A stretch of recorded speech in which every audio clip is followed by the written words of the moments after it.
Hola a todos, gracias por estar aquí, gracias por la invitación a 111, a Lupina que organizó todo esto, Salvador. Voy a cambiar a inglés, ¿no? Michael, que estás aquí, how's your Spanish? I understand.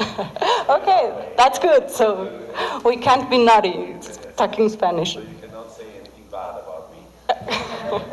I know, will. Okay, so it's super nice to have you here, Michael. Thank you so much for coming. We know you arrived today, no? So you're just stepped from the plane, went to the hotel, and right here with us. It's such a pleasure to have you here, surrounded by some of your products, which is amazing. So I wanted to ask you first, if you could tell us a little bit about growing up in Cyprus. How was it, no? Because it's like, for Mexicans, it's totally... Well, I guess it would be the same had I grown up in another place. I mean, Cyprus is very special to me because, I mean, although I spent my first 5 years in Africa, both my parents were there from early age, and then when I was 5, they decided that they wanted to go back to Cyprus and settle in Cyprus. So I lived in Cyprus. I was born in Athens, went to Africa straight away, and then spent my first 5 years. And then after that, I went to Cyprus and settled there. Cyprus became home pretty quickly, although it was a huge difference from Central Africa and Burundi. But there were interesting times as well because a couple of years after that, we had the Turkish invasion, so we had the war. And then all the years of recovery, which was quite kind of an intense time. I was 6 years old, so I still remember it. But nevertheless, you're kind of confined with an island. An island is an island. An island is small. The influences are small. I always had this kind of idea that it was almost too small, and I needed to run away. I needed to get away. I needed to go to a big city. Fortunately, at that time, there was no university in Cyprus. So if anybody wanted to go to study further, they had to go abroad. And I chose to go to England. I mean, this was like a natural thing that everybody had to do. And so, it was my escape, but then realized after so many years back, I just had my first very, very big exhibition in Cyprus, 10 years of my work, and realized how related to Cyprus my work is. I mean, even if you think you can go away from one place, it's in you, you carry it, and this is what it is. But of course, a lot of things that influence the way I see things and I create things come from that place. You go often to Cyprus? Like your family's still there, or now you're My parents are both there, and my brother is there. So let's say all my family is there. So I visit very often. So I have a strong connection still. So you decided to go to London, and then you trained as a civil engineer. Yes. And then how was it the design masters? Well, how did you? I mean, first as a civil engineer, and then where was the? How would you say, like the little seed of design? I want to know more about design. I want to do design. How? Well, right from early age, I always wanted to do something creative, and ever since I remember myself, I always loved to draw. I was always asking for a piece of paper and a pencil, and I would spend hours and spend my time there. But I also grew up in a family that had no, let's say, history with any creative people before. So I guess There was some encouragement there, but in a sense, in an attitude like, oh, it's a hobby. He likes to draw, it's fine.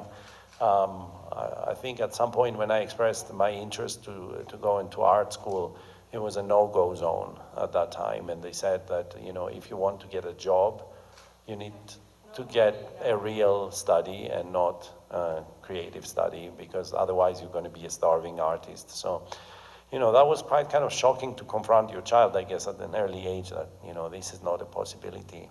But then I said, okay, I'll go and study civil engineering, which I did, and at Imperial College. And halfway through my studies, I discovered the Royal College of Art, which was around the corner.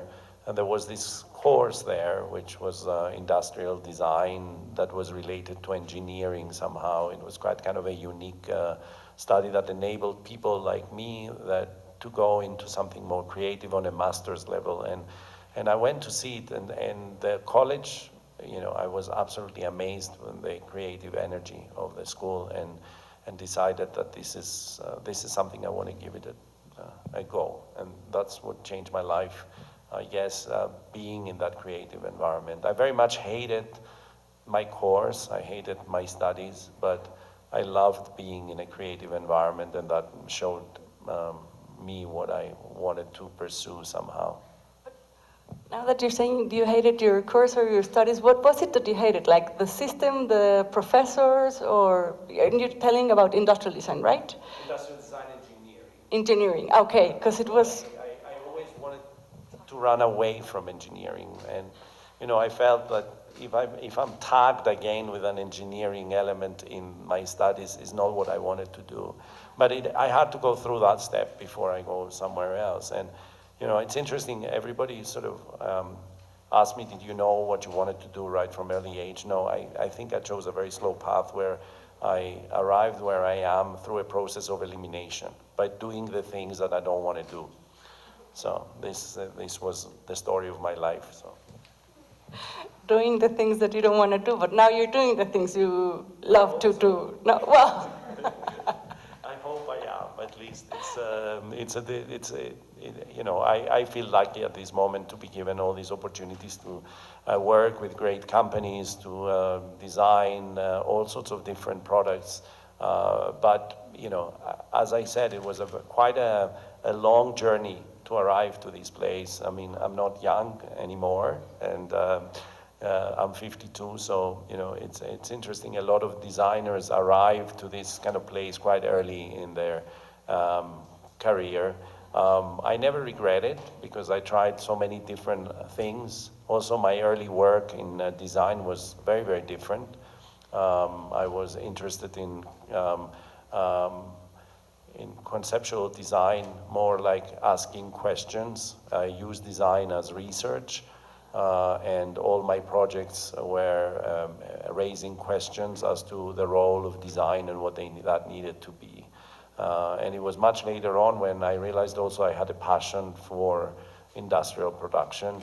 I had a passion for objects that I lived around me with, and I needed to give that a try as well. So, as you're telling us the story of your life, which is very interesting, I'd like you to, if you could tell us a little bit more, like, you finished your industrial design master's, and then, I think I read, and maybe I'm wrong, your first job was with Studio Mumbai, was it? And were you in India then with them? Yes? Yeah, I went to India because I met Bijoy Jain from Studio Mumbai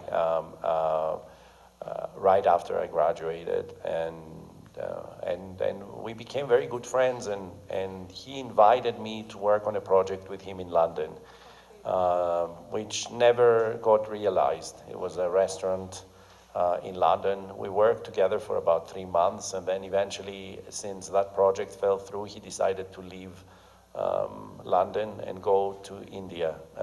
He was in LA before that for many years working for Richard Meyer, and then he went to India. And then at some point, a few years later, he came back to London. We met again. I had already started kind of doing different things. I had just bought my house as well, and therefore I started designing objects that I wanted to live with. And he invited me to go and experience that part of the world, and to start working with him on a lot of projects. So I used to travel there 4 or 5 times a year, and work on specific projects, and embark. Furniture, some of my lights that I was already developing became also objects that were inhabiting his interiors. So you can see a lot of the early works of Studio Mumbai have my light fixtures in them. So they became perfect kind of settings for things for me to try out. That was what also did for me this experience in India, was that it taught me that in these parts of the world, it's a very different approach to design. There's no big brands that produce things. Everything is imported.